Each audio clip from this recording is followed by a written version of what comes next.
Welcome everybody, great to see you, great to be back. Let's pray.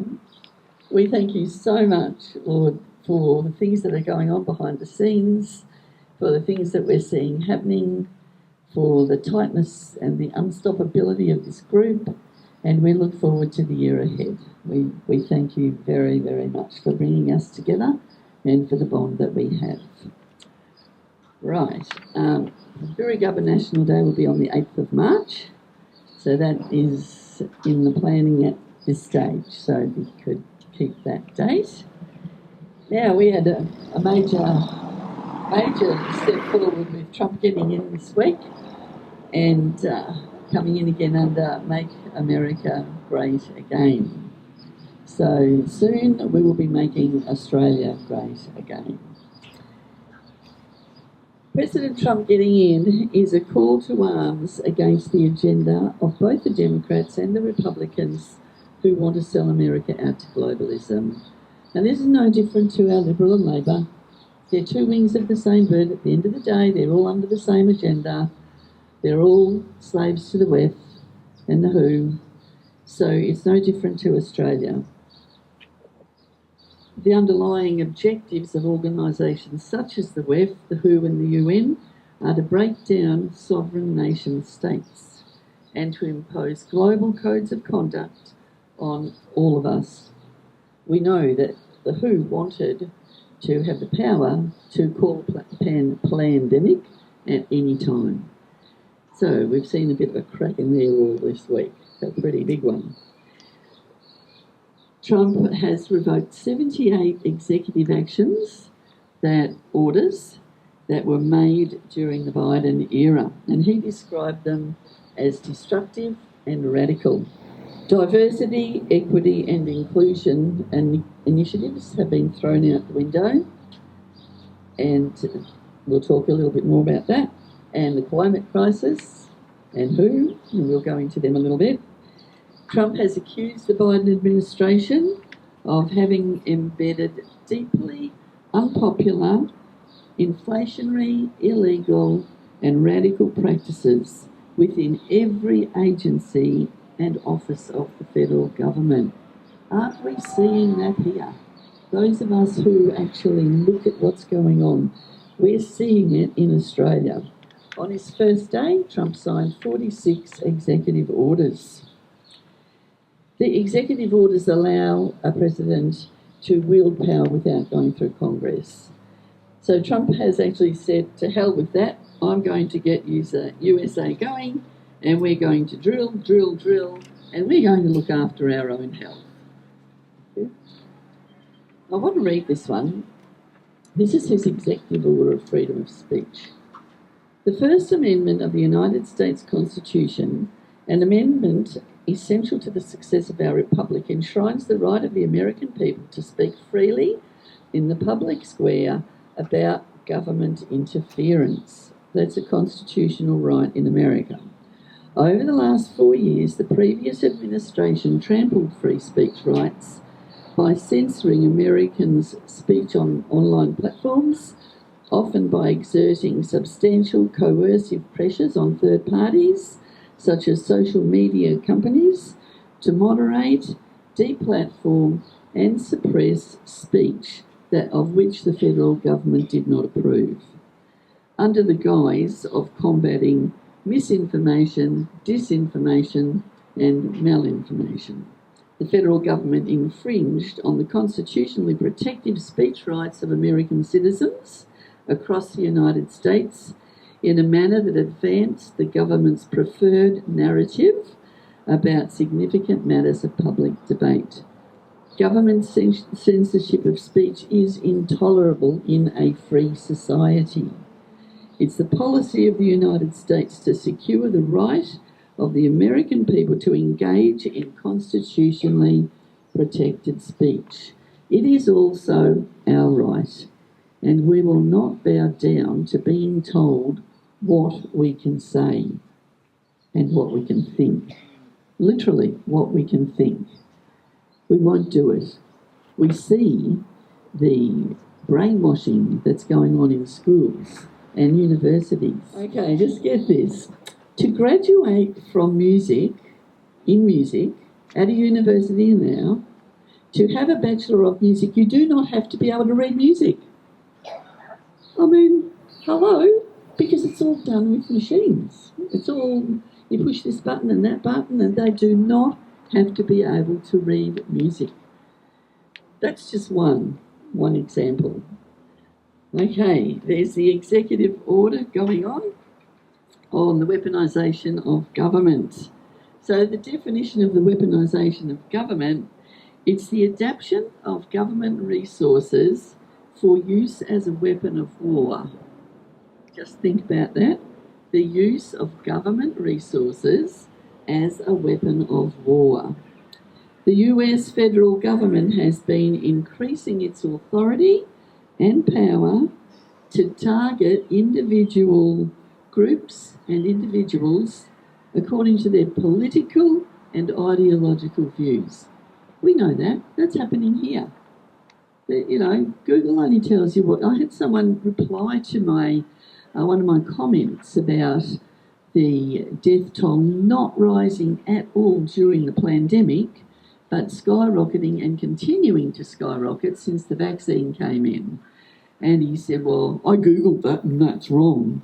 Well, of course it's wrong if you look at Google, because we know that Google is government controlled and only tells us what we want to hear. And I wrote back and said, get into the Australian Bureau of Statistics and do a thorough, a really thorough research of it. You'll find all the figures there. So, rely on Google? I think not. So this is a dangerous threat to democracy. It chases political gain and control, leading to unequal treatment and, guess what? A lack of accountability. Aren't we seeing that right here? Right here. We are seeing that. We're seeing that in our courts. We're seeing that in so many places. They think they're not accountable. Well, hello, Fauci. You got pardoned, but you know what? The definition of pardon in America is you have to have been convicted to be pardoned. So it means nothing at all. So Australia's guilty of all of these actions as well. And then he brought out a memorandum ending remote work, demanding all federal workers return to the office full-time and be given full back pay for the hours that Biden took off them in their remote working from home scheme. So there will be no remote work arrangements for federal employees, and they will actually get a full week's pay. So I like the order calling for merit-based federal thinking. We know here that in certain areas you have to have a certain percentage of overseas students, because actually they pay an awful lot of the fees toward the unis. So it's been made, so discarding the DEI, which is diversity and equity inclusion, federal hiring can no longer be based on race, sex or religion. It's an illegal racial discrimination under the guise of equity, where people are getting in that do not have the ability to do the job as much as someone else, but because there's this algorithm, this other person has to be chosen. Merit and skill will now be prioritised in hiring. And I can tell you where I worked, you could see sometimes it's not what you know, it's who you know as well. In Australia, it's a very, very real thing. So it would be good to see that come down. And one of the great ones, we all know that climate change is a load of nonsense, and how anyone can believe it is beyond me. But they've withdrawn from the Paris Climate Accord that focuses on reducing the country's carbon emissions, supposedly. And they've withdrawn from all other international climate pacts, or they're in the process of, because these things don't happen overnight. And any financial commitments the USA made to the UN on climate change, which would have been a lot of money. I didn't find out exactly how much. And it also revokes immediately the US International Climate Finance Plan. So people say, well, where's he going to get the money from to back pay these people? Where's he going to get? Well, hello, look at where he's withdrawing from. That'll give him billions of dollars. There's money. The money's there in our country, in their country. It's all there. It's just the government's channeling it where they want to channel it to increase their power.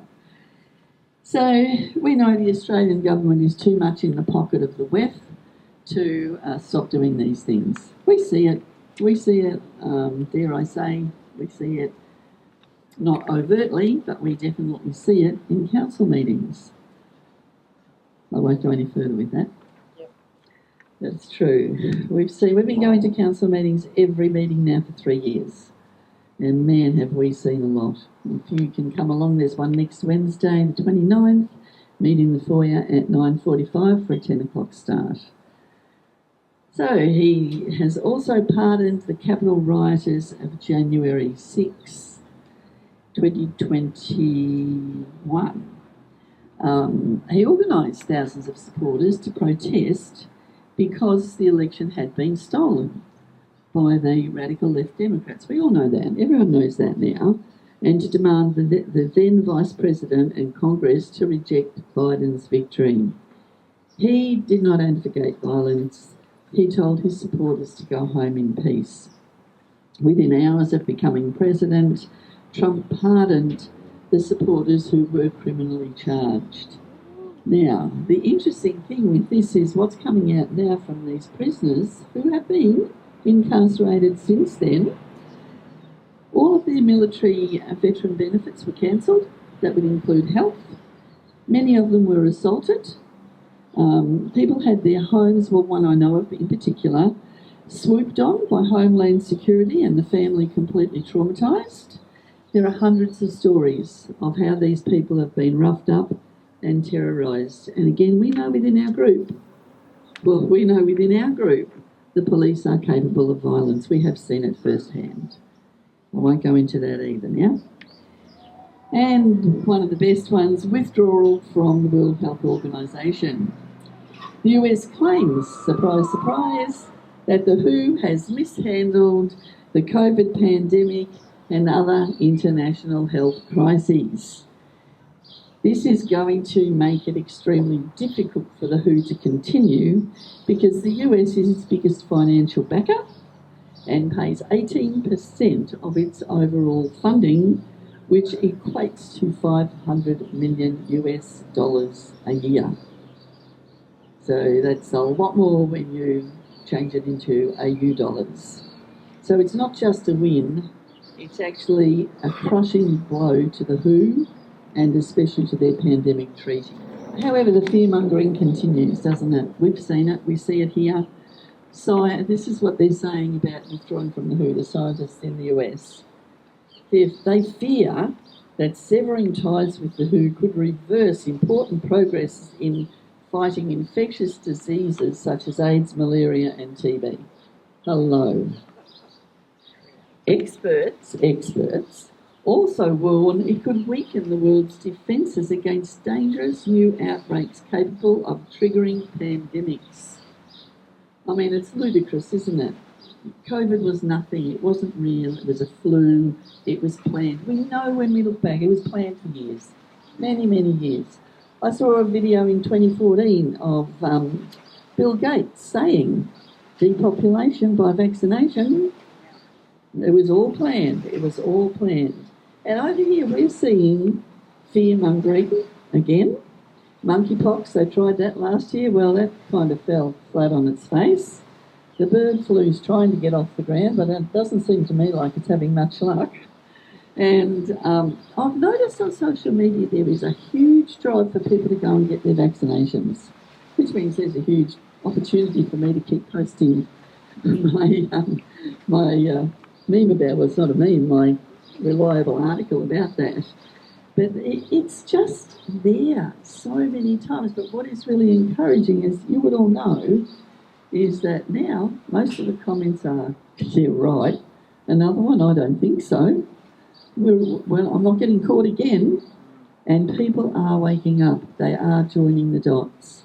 We just need to talk as much as we can. This is something that we need with all the immigrants being brought into Australia. I have a friend who had lived with her husband in an apartment in Mackay here for over 20 years. They had to get out last June. They were lucky because they actually had enough money to buy a caravan. But the whole unit block was sold to house fly-in, fly-out Filipino workers.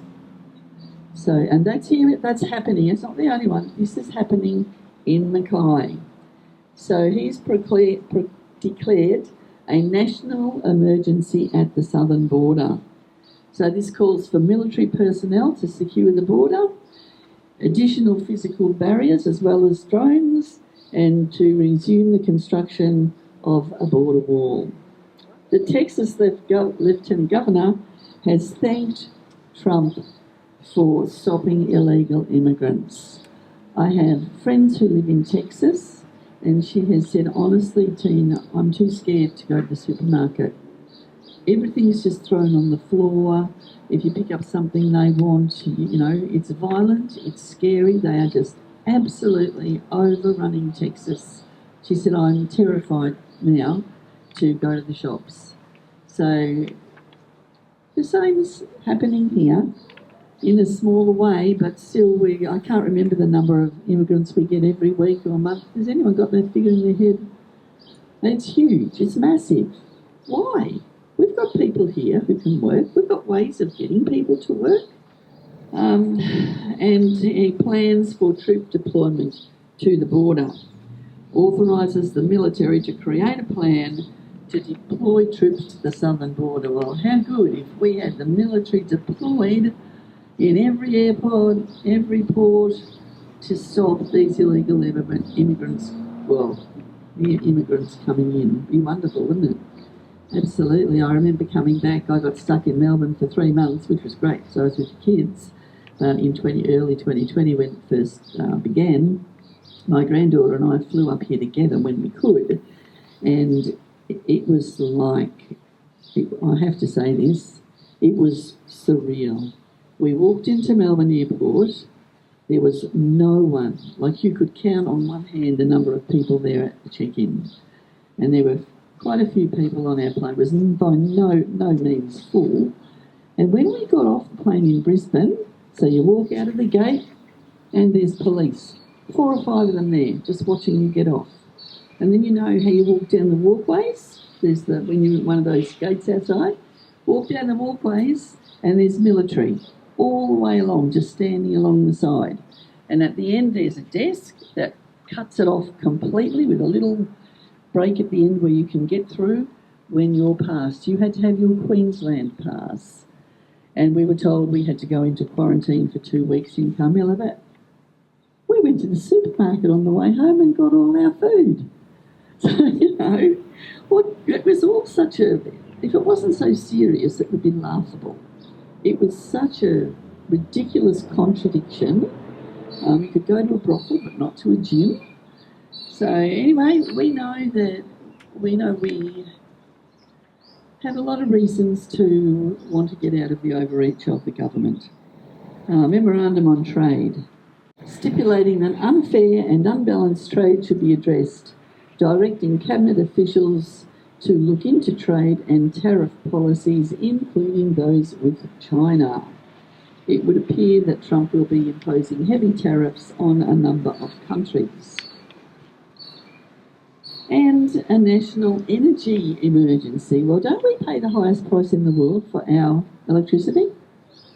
We do, don't we? Yeah. Funny how China buys our coal cheap and we pay some ridiculous amount for our electricity.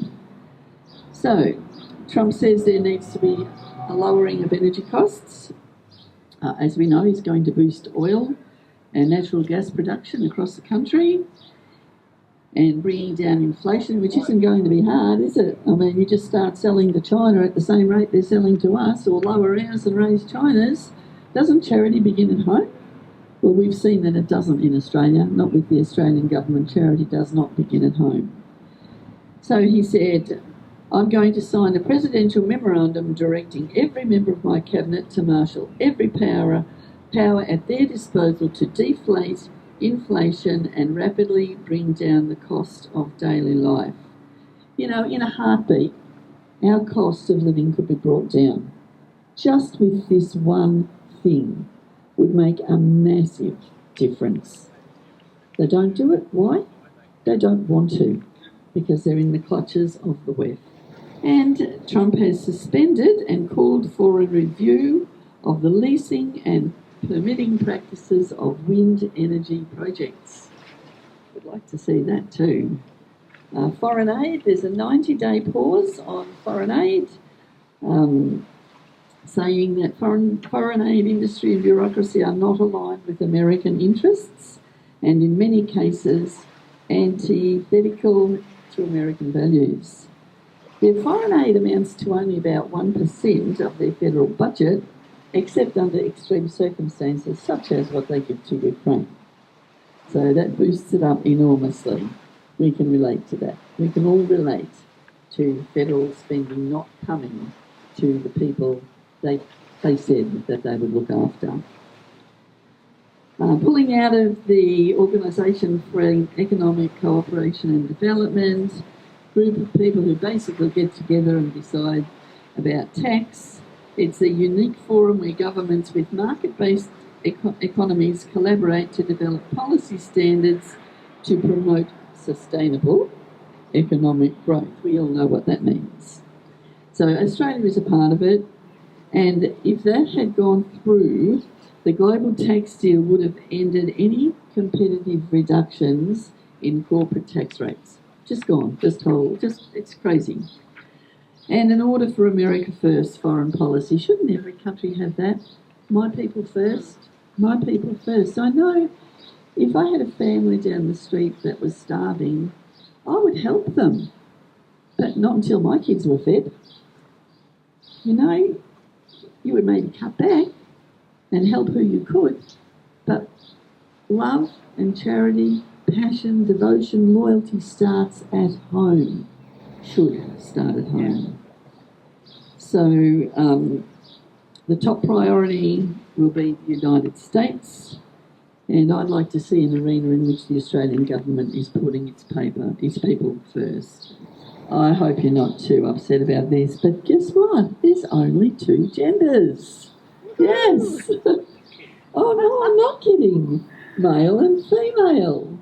He's really taking a stand on this. This is awesome. Science is back. This removes gender ideology guidance from any US federal government communications or policies. Agencies will cease pretending that men can be women and women can be men. And it means that, this is their definition, women and girls are females. Get that? Men and boys are males. It's not a new concept, is it? It's not a new concept. And this is good. Imprisoned trans men will be detained in women's prisons because they are women.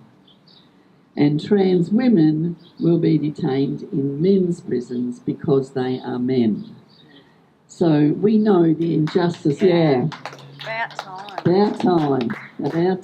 And don't start me on that. You know what I'll be like with that one if we get into the school issue. We'll never get home. We know the injustice and disgrace of men who have been participating in women's sports. They will no longer have that. So the pressure is now on Australia. People keep waking up, keep looking at what Trump has done. They're nulling birthright citizenship. Over there, it was that any child born in America became a citizen, including if they were children of illegal immigrants. That will be stopped. And he's also issued orders to increase deportation of immigrants without legal status. I know that sounds cruel. You know, our hearts go out to the people who want to move here because home is not good. But we don't have, we've got room, it's a big country, But who wants to go and live out in the Sahara Desert? You know, we don't have what it takes to bring these people in. And sometimes you've just got to say no. If you've got a little kid up the street who comes from a criminal family and he's coming in playing with your little boy starts pinching cigarettes and doing this and doing that, you know what? Your heart goes out to that little boy. But for the sake of your baby, you've got to say, honey, I'm sorry, we draw a line here. We all know that. It's not easy, but we have to do it. We have to do it. The ripple effect will be felt and is already being felt across the world. Reform UK, a right-wing political party, obviously in the UK, has already called for the UK to withdraw from the WHO in the ripple effect of what Trump is doing. So we're looking at a very interesting time in history. We know that we're not just a little tiny spot fire here in Mackay. We know that these spot fires are all over the globe. And they're good fires. We won't even go there, will we? And these fires of people who want freedom and love and democracy to win, they're joining up. It's not just us here. It's all over the world and it's beginning to spread and they're joining up. So that was a little long today, but I think it was all well worth listening to. Thank you so much, everybody.